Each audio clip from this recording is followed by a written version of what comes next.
শেখ হাসিনা ইস্যুতে ভারতের পর্যালোচনা। ঢাকাকে কি বার্তা দিল দিল্লি? ভারতে অবস্থানরত বাংলাদেশের ক্ষমতাচ্যুত সাবেক প্রধানমন্ত্রী শেখ হাসিনাকে দেশে ফেরাতে দিল্লিকে আনুষ্ঠানিক অনুরোধ জানিয়েছে ঢাকা। বিষয়টি নিয়ে পর্যালোচনা করছে বলে জানিয়েছে ভারত সরকার। বিশ্লেষকদের মতে দিল্লির এই অবস্থান কূটনৈতিকভাবে গুরুত্বপূর্ণ বার্তা বহন করে, যদিও এটি তাৎক্ষণিক প্রত্যাপনের নিশ্চয়তা নয়।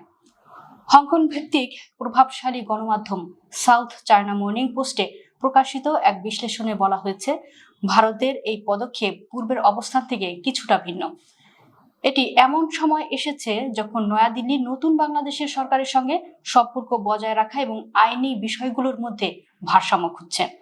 2024 সালের আগস্টে গণ আন্দোলনের মুখে ক্ষমতাচ্যুত হওয়ার পর শেখ হাসিনা ভারতে আশ্রয় নেন। গত 17 এপ্রিল ভারতের পররাষ্ট্র মন্ত্রণালয় নিশ্চিত করে যে বাংলাদেশের অনুরোধটি তারা আনুষ্ঠানিকভাবে বিবেচনা করছে।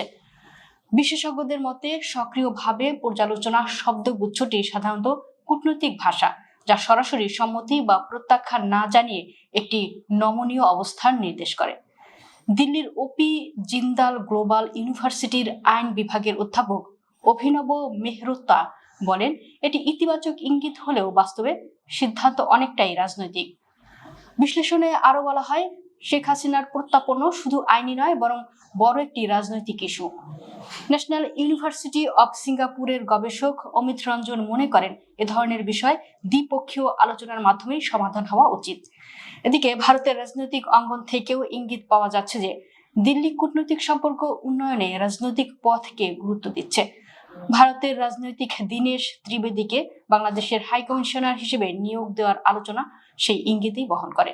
গোয়ার মন্ত্রায়া ইনস্টিটিউট ফর স্ট্র্যাটেজিক স্টাডিজের প্রতিষ্ঠাতা ও প্রেসিডেন্ট সান্থি মারিয়েট ডি সুজা বলেন, ভারতের দীর্ঘমেয়াদী লক্ষ্য হচ্ছে শেখ হাসিনা দল আওয়ামী লীগকে পুনরুজ্জীবিত করা। এই লক্ষ্য পূরণে শেখ হাসিনার গুরুত্বপূর্ণ ভূমিকা থাকবে। তিনি বলেন, শেখ হাসিনাকে ঢাকার কাছে সমর্পণ করা মানে কার্যত আওয়ামী লীগের অবসান। ভারত নতুন সরকারের সঙ্গে সম্পৃক্ত হতে আগ্রহী হলেও ঢাকার পাকিস্তান ও চীনের সঙ্গে সম্পর্ক নিয়ে সতর্ক রয়েছে। ডিসুজা বলেন, ঢাকা যদি আবার ভারত বিরোধী অবস্থানে ফিরে যায়, তখন চাপ প্রয়োগের ক্ষেত্র শেখ হাসিনা সবসময় দিল্লির জন্য একটি কৌশলগত সম্পদ হয়ে থাকবেন।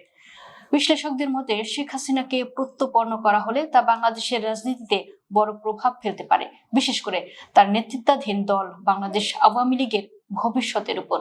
বর্তমানে দুই দেশের সম্পর্ক কিছুটা টানাপোড়েনের মধ্য দিয়ে গেলেও সাম্প্রতিক সময়ে কূটনৈতিক যোগাযোগ বাড়ানোর উদ্যোগ দেখা যাচ্ছে। বিশেষজ্ঞরা মনে করছেন, দিল্লির এই পর্যালোচনা অবস্থান আসলে সময় নেওয়ার কৌশল, যাতে রাজনৈতিক ও কূটনৈতিক সমীকরণগুলো বিবেচনায় রাখা যায়।